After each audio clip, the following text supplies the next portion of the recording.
Hello friends, welcome back to my channel Vikas tech for you. दोस्तों, आज मैं बात करूंगा एक नए वीडियो में। दोस्तों, आप लोग के लिए जो बिहार आईटीआई अनुदेशक भर्ती है उसमें थोड़ी सी प्रॉब्लम क्या है कि आपको जो भी वैकेंसी आई है 1000 पद, उसमें दोस्तों सभी ट्रेडों के लिए दोस्तों ये जो है ना पीडीएफ अलग अलग है। इसलिए मुझे भी जो है अलग अलग वीडियो बनाना पड़ रहा है कि आप लोग का जो डिटेल्स है वो सभी ट्रेडों सभी भाइयों के लिए मैं आपको बता सकूँ।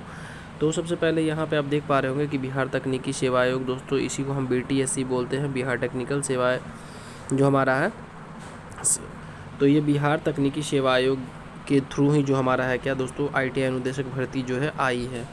सबसे पहले व्यवसाय अनुदेशक फीटर के पद पर नियमित नियुक्ति हेतु विज्ञापन देखिए क्या लिखा हुआ है कि श्रम संसाधन विभाग पटना अंतर्गत निदेशालय नियोजन एवं प्रशिक्षण पक्ष बिहार पटना के अधीनस्थ विभिन्न औद्योगिक प्रशिक्षण संस्थानों में व्यवसाय अनुदेशक फीटर के रिक्त पदों पर नियमित नियुक्ति हेतु प्राप्त जो अधिसूचना के आलोक में सुयोग्य उम्मीदवारों के विहित पत्रों के आयोग में वेबसाइट इस देखिए ये जो है ना दोस्तों, इसके वेबसाइट पे आप जा सकते हैं। मैं आपको बता देता हूँ, ये जो वेबसाइट है btsc.bis.nic.in पर, इस पे जाके आप अपने फॉर्म को फिल कर पाएंगे।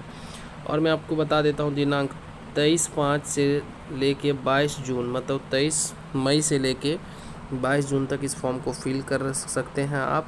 उसके बाद मैं अगर पोस्ट की बात करूं तो देखिए सबसे पहले यहाँ पे पदनाम वेतनमान है। व्यवसाय अनुदेशक भर्ती जो है फीटर के नाम से है। वेतनमान 9300 से 34,800 है। और ग्रेड पे दोस्तों 4200, एक लेवल 6 बहुत ही बड़ी जो है लेवल माना जाता है दोस्तों। और 4200 ग्रेड पे कुछ भी कम होगा तो एटलीस्ट आपका सैलरी जो होगा दोस्तों 60 के अप्रॉक्स लगभग होगा, क्योंकि यहाँ 9300 से 34,800 50 to 60 के बीच में आपका स्टार्टिंग होगा। शैक्षणिक योग्यता की बात करेंगे यहाँ योग्यता में व्यवसाय में, तो मतलब ट्रेड में जो है लिखा हुआ कि शिक्षुता प्रमाण पत्र या राष्ट्रीय व्यवसाय प्रमाण पत्र जो एनटीसी है, नेशनल ट्रेड सर्टिफिकेट, जो दोस्तों आईटीआई में रहती है उसको बोलते हैं। आगे है कि अनुभव एक्सपीरियंस कह रहा है कि राज्य सरकार भारत सरकार से मान्यता प्राप्त किसी भी उद्योग संस्थान से संबंधित क्षेत्र में काम करने या किसी तकनीकी या देखिए या किसी यहाँ पे लिखा तकनीकी अध्यापक, उसके बाद प्रशिक्षण के रूप में न्यूनतम 3 वर्ष का अनुभव होना चाहिए।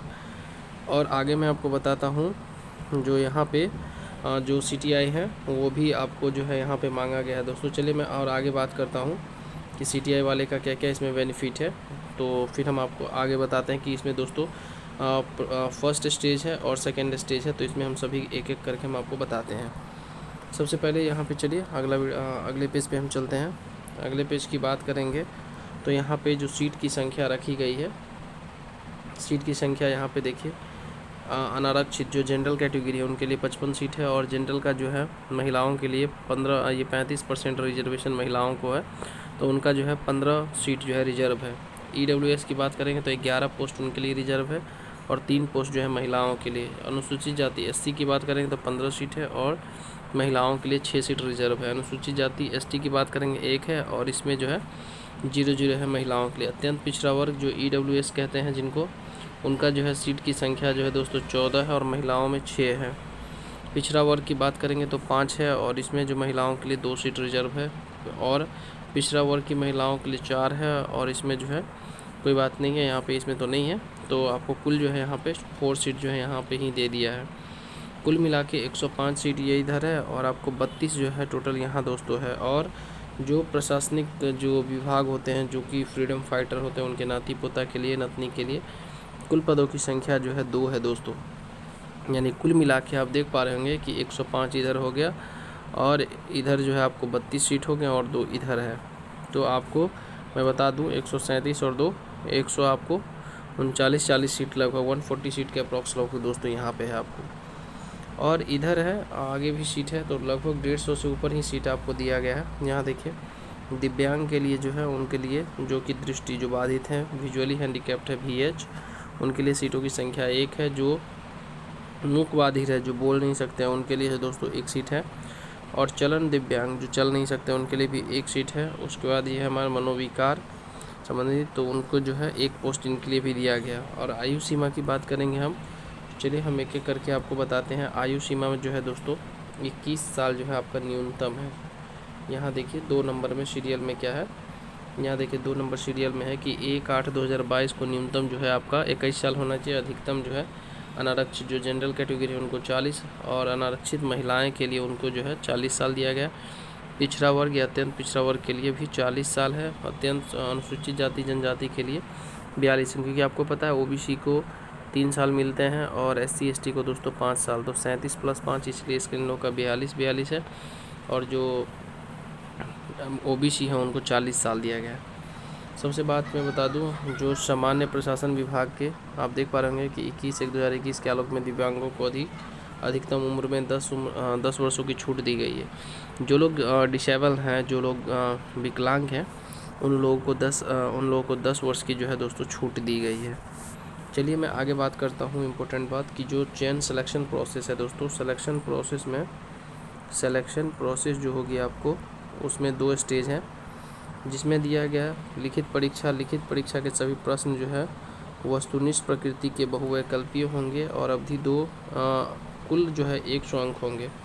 तो ये प्रथम की बात होगी। चलिए मैं आगे बात करता हूँ। इसमें 2 चीज़ दिया गया है, क्या क्या आपको मैं पढ़ के सुना देता हूँ। तो प्रथम वाला तो आप देख ही लिए कि जो है दोस्तों 100 अंक के होंगे और 100 प्रश्न होंगे, जिसमें 80 कार्य क्षेत्र का ज्ञान और 20 जो है हमारा सामान्य अध्ययन होगा। ठीक है ना। कार्य क्षेत्र का ज्ञान 80 प्रश्न होंगे और ये होंगे दोस्तों ministry of skill development and entrepreneurship and the directorate general of training fitter हेतु ये जो है हमारा निर्धारित होगा। वही जो NCVT DGT का जो वेबसाइट है, जो उस पर मतलब जो आपने NCVT के सिलेबस को फॉलो किया, वही चीज़ दोस्तों इसमें जो है आपको उससे संबंधित ही पूछे जाएंगे क्वेश्चन।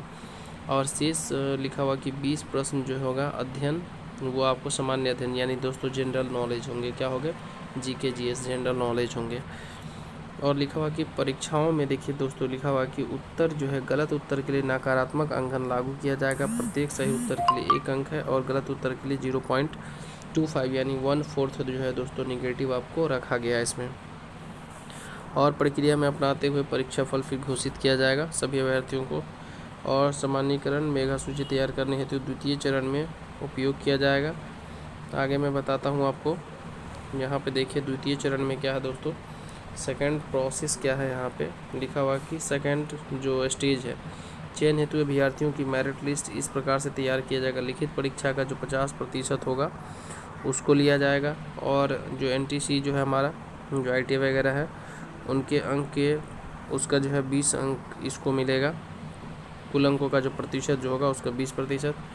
CTI जो है उनके कुल प्रतिशत का देखिए क्या लिखा, CTS लिखा हुआ है। CITS परीक्षा में प्राप्त अंकों के प्रतिशत का 30% जो है प्रत्येक अभ्यर्थियों को दिया जाएगा। यानी आपका जितना भी CITS में आया है उसका 30% जोड़ लीजिए, उसका आपको वो अंक मिलेगा। श्रम संसाधन जो है अगला कह रहा है कि इसमें क्या है कि लिखा हुआ दोस्तों, श्रम संसाधन विभाग निदेशालय नियोजन प्रशिक्षण पक्ष में देखिए अनुदेशक के पद पर संविदा पर नियोजित एवं कार्यरत अभ्यर्थियों की प्रतिवर्ष की गई जो है सेवा में 5 अंक जो है प्रतिवर्ष की दर से दी जाएगा और अधिकतम 25 अंक मिलेगा उनको। तो याद रखिएगा उनको जो है 25 जो है अंक ये भी मिलेंगे। जो लोग जो है संविदा पे काम कर रहे हैं प्रत्येक साल के लिए 5 अंक है और अधिकतम जो है दोस्तों 25 जो है अंक है। तो यहाँ देख पा रहे होंगे टोटल कितना हो गया, 50 हमारा ऊपर हो गया, 50 20 70 30 100 और ये 25, टोटल जो है 125 अंक जो है आपके एग्ज़ाम में जो सिलेक्शन होगी इसके बेस पे ही होगा। तो ये आपको मैं बता दूं आरक्षण का लाभ जो है जो बिहार के निवासी हैं उन्हीं लोगों को आरक्षण रिजर्वेशन की आपको ही पता है कि जो भी स्टेट की वैकेंसी होती है वो स्टेट के लोगों के लिए ही होती है रिजर्वेशन। तो यहाँ पे जो लोग नॉन क्रीमी लेयर में उन लोगों के लिए EWS है उनके लिए रिजर्वेशन है। SC ST सब के लिए जो है रिजर्वेशन दोस्तों होती है। और यहाँ पे जो आरक्षण की जो कोटि रखी गई, अनुसूचित जाति को SC कहते हैं, अनुसूचित जनजाति को ST, अत्यंत पिछड़ा वर्ग को EBC, पिछड़ा वर्ग को BC और EWS इकोनॉमिकल वीकर सेक्शन है और EWBC है हमारा जो पिछड़े वर्ग की महिलाएं हैं उनके लिए कोडिंग दिया गया है। फॉर्म भरने की अगर बात करेंगे जो फ़ी जो आपका आवेदन शुल्क है, तो आवेदन शुल्क मैं आपको बता देता हूँ। जो आवेदन शुल्क रखा गया है, आवेदन शुल्क में दोस्तों यहाँ पे है हमारा क्या कि उम्मीदवार की जो है निर्धारित आवेदन शुल्क जो है सबसे पहले सामान्य यानी जनरल, पिछड़ा वर्ग, बीसी, ओबीसी, मतलब किसी से भी आप बिलोंग करते हैं, बीसी, ओबीसी या ईडब्ल्यूएस से बात करते हैं तो फिर भी आपको जैसे दोस्तों 600 रुपया लगेगा। अनुसूचित जाति SC ST अगर बिहार के स्थायी निवासी हैं तो 150 रुपया लगेगा। आरक्षित अनारक्षित महिलाओं जो बिहार राज्य के निवासी हैं उनको, आरक्षित या अनारक्षित महिला उनके लिए 150 रुपया है। और राज्य के बाहर के उम्मीदवार चाहे किसी भी वर्ग के महिला पुरुष हों उनको 600 रुपया ही देना पड़ेगा। और दिया सभी कोटि के अभ्यर्थियों को जो है ये दिया गया है दोस्तों। ये जो है किसी भी राज्य के लोग जो हैं इसको भर सकते हैं और कोई भी स्टेट के लोग इसे भर सकते हैं। लिखा हुआ सभी कोटि के दिव्यांग अभ्यर्थियों को अनारक्षित श्रेणी है तो निर्धारित शुल्क के 1/4 जमा करना होगा। अनारक्षित श्रेणी के यदि 600 रुपया निर्धारित हो तो दिव्यांग अभ्यर्थियों को मात्र 150 रुपया जो है करना पड़ेगा। आगे अभ्यर्थियों के द्वारा आवेदन शुल्क डेबिट, क्रेडिट और इंटरनेट बैंकिंग UPI के माध्यम से ऑनलाइन जमा किए जाएंगे। तो ये चीज़ याद रखिएगा। यहाँ पे दिया गया है कि रसीद एवं प्राप्ति के पास जो है देखिए, रसीद की प्राप्ति आवेदक के पास सुरक्षित रहे। दोस्तों आप लोग जो पेमेंट कीजिएगा उसका रिसिप्ट जो है आप लोग रखिएगा ऑनलाइन।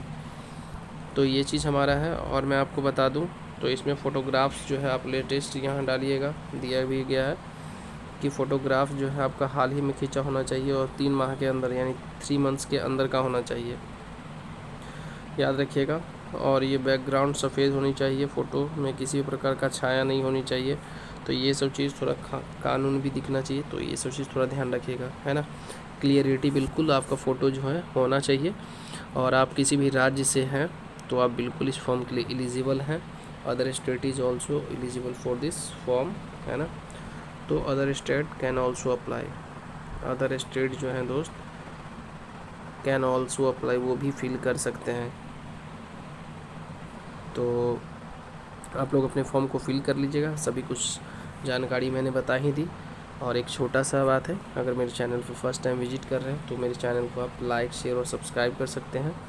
और इसके लिए कोई भी जो है पैसे नहीं दिए जाते हैं, हाफ फ्री ऑफ कॉस्ट है।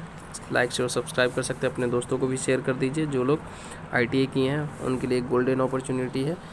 तब तक के लिए नमस्कार, प्रणाम, फिर मिलते हैं नेक्स्ट वीडियो में। Thank you.